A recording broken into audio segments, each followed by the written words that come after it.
주신 하나님 말씀은 구약의 이사야서 24장입니다. 이사야 24장 1절부터 13절까지의 말씀을 읽겠습니다. 구약 성경 993면에 있는 이사야 24장 1절부터 13절까지의 본문인데요.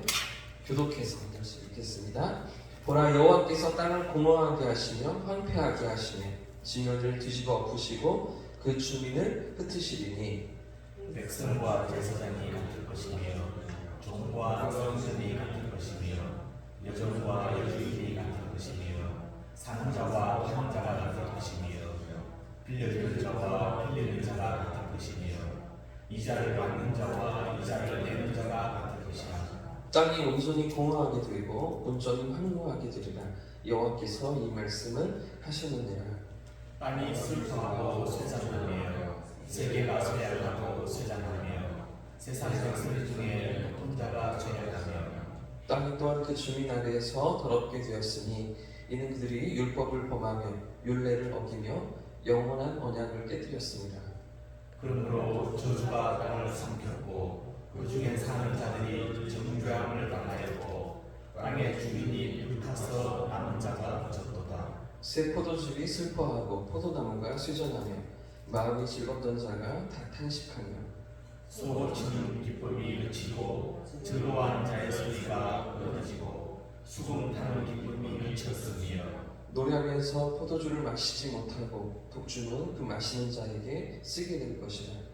약탈을 당한 성읍이 무너지고 집마다 닫혀서 들어가는 자가 없으며 포도주가 없으므로 거리에서 부르짖으며 모든 즐거움이 사라졌으며 땅의 기쁨이 소멸되었도다.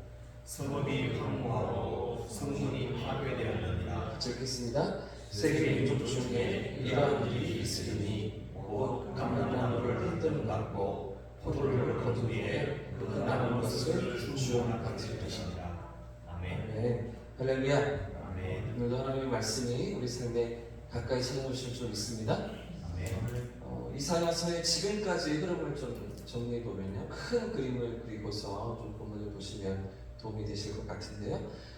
1장부터 12장까지는 하나님의 백성들, 유다 백성들과 이스라엘 백성들의 심판과 회복에 대한 메시지입니다. 하나님께서 그 백성을 부르시고 언약으로 맺으셨던 그 유다 백성들, 이스라엘 백성들을 향하여서 심판의 메시지를 선포하게 하시고요. 또 회복에 대한 말씀을 주시는 장면이 12장까지 이어지고 있는 것이죠. 자, 그런가 하면 13장부터 23장까지는 이방 민족들에 대한 심판을 또 말씀하시는 대목입니다. 그래서 어제 통독했던 그 말씀들을 보시면 13장부터 쭉 이런 대목들이 이어지는데 바벨론, 블레셋, 모압, 다메섹, 구스, 애굽, 아라비아, 두로에 대한 어떤 멸망을 하나님이 말씀하시면서 선포하시는 그런 선지자 맥심이 23장까지 이어지고 있는 것이죠. 이방 민족들에 대한 심판입니다. 그리고 오늘 보면 24장부터 27장까지는 온 세상에 임할 여호와의 날에 대해서 하나님이 말씀하게 하십니다. 선지자를 통해서 여호와의 날이 어떤 날인가, 어떤 하나님의 심판이 이루어질 것인가에 대해서 말씀하게 하시는데요. 여러분, 이런 흐름이 보이시죠? 약속된 선민에 대한 하나님의 다루시는 그런 손길이 있고요. 이방 민족들에 대한 하나님의 또 다루심이 있습니다. 그런가 하면 온 세계를 향한, 온 열방을 향한 하나님의 일하심이 확장되어져 가는데, 그렇죠? 온 열방까지, 온 세상에까지 하나님의 손길이 미치고 있음을 이사야 선지자를 통해서 하나님이 대언하게 하시고 말씀하게 하십니다. 사랑하는 여러분, 우리 하나님이 어떤 하나님이십니까? 예수를 믿는 자들의 하나님이시기만 합니까? 교회 안에만 계시는 하나님이십니까? 그렇지가 않죠. 온 세상을 다스리시는 하나님, 온 우주의 주인이신 하나님, 창조주 하나님, 그런 하나님이 우리가 믿는 하나님이시죠. 할렐루야. 네. 이사야 선지자도 그런 하나님의 다스리심을 말하고 있는 것입니다. 그런 하나님의 살아계심을 선포하면서 그 하나님의 통치 아래, 그분의 손길 아래 이 세상과 우리의 삶이 있음을 성경이 말하고 있는 것인데요. 그 중에서도 오늘 본문 24장 말씀은 온 세상에 임할 하나님의 심판이 어떤 모습인지, 그리고 심판이 왜 임하는지를 우리에게 말해주고 있습니다. 오늘 24장 상반절 또 내일 또 후반부를 함께 살펴보려고 하는데요. 먼저 하나님께서 온 세상에 내리시는 심판이 어떤 모습입니까? 자, 1절 말씀을 다시 한번 읽어보겠습니다. 1절 시작. 보라, 여호와께서 땅을 공허하게 하시며 황폐하게 하시며 지면을 뒤집어 엎으시고 그 주민을 흩으시니. 하나님께서 땅을 공허하게 하신다, 황폐하게 하신다, 뒤집어 엎으신다, 그리고 주민을 흩으신다 라고 말씀하시죠. 또 3절 말씀에도 보시면 땅이 온전히 공허하게 되고 온전히 황무하게 된다 라고 말씀하시는데, 여러분 어떤 장면이 떠오르지 않으십니까? 이 대목에서 어떤 창세기의 두 개의 장면이 연상되셔야 하는데요. 첫 번째는 하나님께서 천지를 창조하시기 전의 세상의 모습입니다. 천지를 창조하시기 전 땅이 혼돈하고 공허하며 흑암의 깊음 위에 있던 그런 상황들인 것이죠. 자, 그리고 또 하나가 무엇일까요?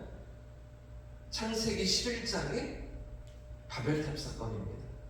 이때 하나님은 언어를 혼잡하게 하시면서 사람들을 흩어놓으셨잖아요. 지금 1절 말미에 주민들을 흩어놓으신다라는 게 그런 상황을, 그런 장면을 연상시키면서 선포하시는 선지자의 외침인데요. 그러니까 무슨 말씀입니까? 하나님의 창조 이전처럼, 세상을 만드실 때 이전처럼 질서가 없고 혼돈하고 공허하고 흑암으로 가득 차 있던 그때처럼 다시 세상을 되돌려 놓으신다. 언제요? 여호와의 날에, 여호와의 심판의 날에 그렇게 만드신다는 것이죠. 그런데 이렇게 공허하고 황폐함 속으로 세상만 밀어넣으시는 것이 아니라 사람들도 어떻게 해요? 흩어버리시겠다라고 말씀하시는데, 2절 말씀 보십시오. 2절 한 번 더 같이 읽겠습니다. 시작. 백성과 제사장이 같을 것이며 종과 상전이 같을 것이며 여종과 주인이 같을 것이며 사는 자와 파는 자가 같을 것이며 빌려주는 자와 빌리는 자가 같을 것이며 이자를 받는 자와 이자를 내는 자가 같을 것이라. 여기 보시면 백성과 제사장, 종과 상전, 여주인, 또 여종, 사는 자와 파는 자, 빌려주는 자, 빌리는 자, 그죠? 이자를 받는 자와 이자를 내는 자 모두 같아진다고 이렇게 말씀하시는데, 무엇이 같아진다는 것입니까? 어떤 게 같아진다는 것입니까? 신분과 차별이 사라지고 평등한 사회가 구현된다는 말입니까? 그렇지가 않습니다.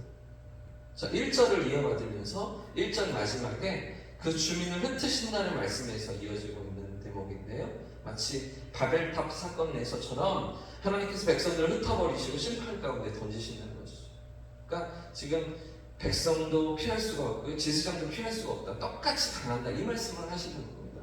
이게 뭐 희망적이거나 어떤 좋은 어떤 상황으로 나아가는 것이 아니라 누구도 심판을 피할 수 없이 똑같이, 그죠? 이자를 받는 자도 이자를 내는 자도 빌리는 자도 빌려주는 자도 모두 다 심판 가운데 처한다는 것인데요. 땅이 완전히 사람이 살 수도 없는 황무지가 되고 이 땅에 존재하는 모든 인간들도 질서가 무너지게 되는 것이죠. 자, 그래서 이어지는 4절 말씀에도 보시면 땅이 슬퍼하고 쇠잔하며 세계가 쇠약하고 쇠잔하며 세상 백성 중에 높은 자가 쇠약하며, 그렇죠? 모든 것이 약해지고 힘을 잃는 것입니다.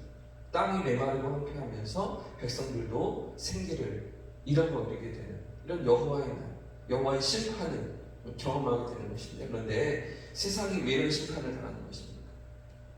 왜 이런 운명에 처하게 되는 것입니까? 자, 5절 말씀도 같이 읽어보겠습니다. 5절 말씀 시작. 땅이 또한 그 주민 아래서 더럽게 되었으니 이는 그들의 율법을 범하며 율례를 어기며 영원한 언약을 깨뜨렸습니다. 왜 심판을 받는 것입니까? 이유가 무엇입니까? 이는 그들이 율법을 범하였기 때문이죠. 율례를 어겼기 때문입니다. 영원한 언약을, 하나님과 맺은 언약을 깨뜨렸기 때문입니다. 인간을 창조하신 하나님은 인간이 지켜야 할 법을 주셨죠. 에덴 동산에서는 선악과를 먹지 말라는 법을 주셨죠. 또 당신이 선택하신 백성들에게는, 선택받은 민족으로 부름받은 그들에게는 십계명과 율법을 주셨습니다. 그러나 이 모든 것 위에 하나님께서 인간을 창조하시고 이 땅에 두시면서 이 땅의 모든 것을 누리며 살아가도록 하실 때, 그때 하나님의 뜻과 의도가 무엇이었습니까? 하나님과 함께 살기를 원하셨던 것이잖아요. 그래서 서막가도 주셨잖아요. 하나님을 기억하라고 주셨던 거죠. 그래서 율법도 주셨잖아요. 하나님 앞에서 그분의 백성으로 살아가기를 원하시는 하나님이셨죠. 그런데도 불구하고 약속받은 선민도, 언약을 맺은 하나님의 백성들도 하나님을 떠나고 거역합니다. 이 땅의 모든 인생들도 선악과를 먹고서 원죄 가운데 또 자범죄 가운데 세상 모든 그 죄악 가운데서 하나님과의 약속을 깨뜨린 채 하나님 주신 법을 지키지 않고 자기 마음대로 살아가는 것이죠. 그래서 결국 나타나는 결과가 무엇입니까? 자, 8절, 6절 말씀을 같이 읽어보겠습니다. 6절입니다. 시작. 그러므로 저주가 땅을 삼켰고 그 중에 사는 자들이 정죄함을 당하였고 땅의 주민이 타서 남자가 졌도다. 그러므로 저주가 땅을 삼켰다. 그 중에 사는 자들이 정죄함을 당한다. 그렇죠? 주민들이 불타고 남은 자가 적어지는 것이죠. 8절에도 보시면 기쁨이 그치고 흥겨움이 사라진다고 말씀하십니다. 10절에는 약탈당한 성읍이 무너진다고 말씀하시고요. 결국 11절에 모든 즐거움이 사라지고 땅의 기쁨도 사라지고 마는 것이죠. 13절 말씀은 이 모든 상황들을 한 가지 이미지로 보여주고 있는데 13절 마지막으로 같이 읽어보겠습니다. 13절 시작. 세계 민족 중에 이런 일이 있으니 곧 감람나무를 흔드는 같고 포도를 거둔 후에 그 남은 것을 주는 같을 것이다.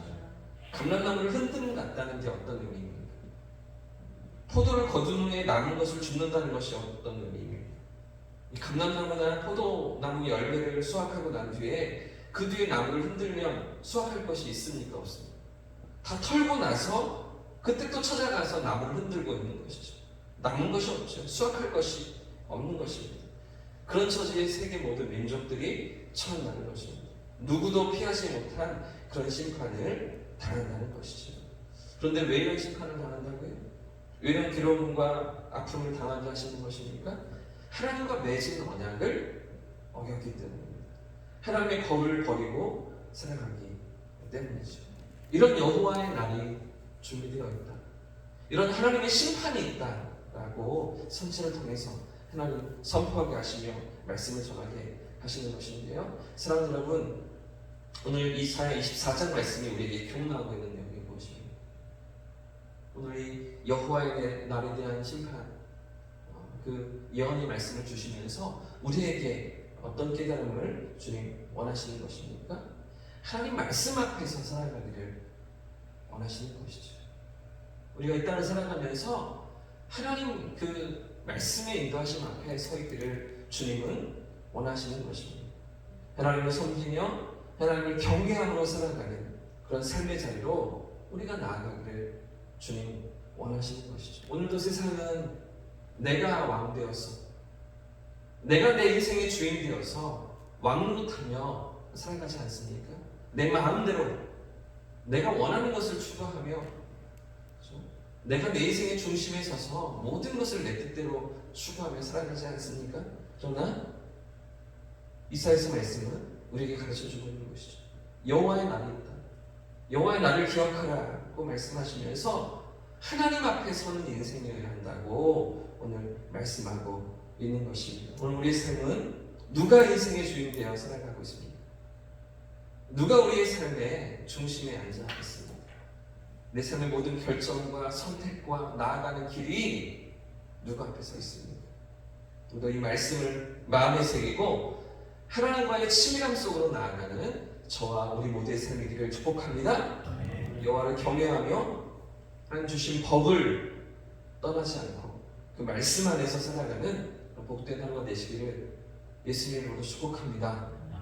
순간순간 하나님을 기억하며 하나님 안에서 살아가는 것이죠. 우리가 만난 모든 상황과 모든 여건들 속에서 하나님의 주인 되심을 인정하는 복된 하루가 되시기를 주님의 이름으로 축복합니다. 이렇게 찬양하고 기도하겠습니다.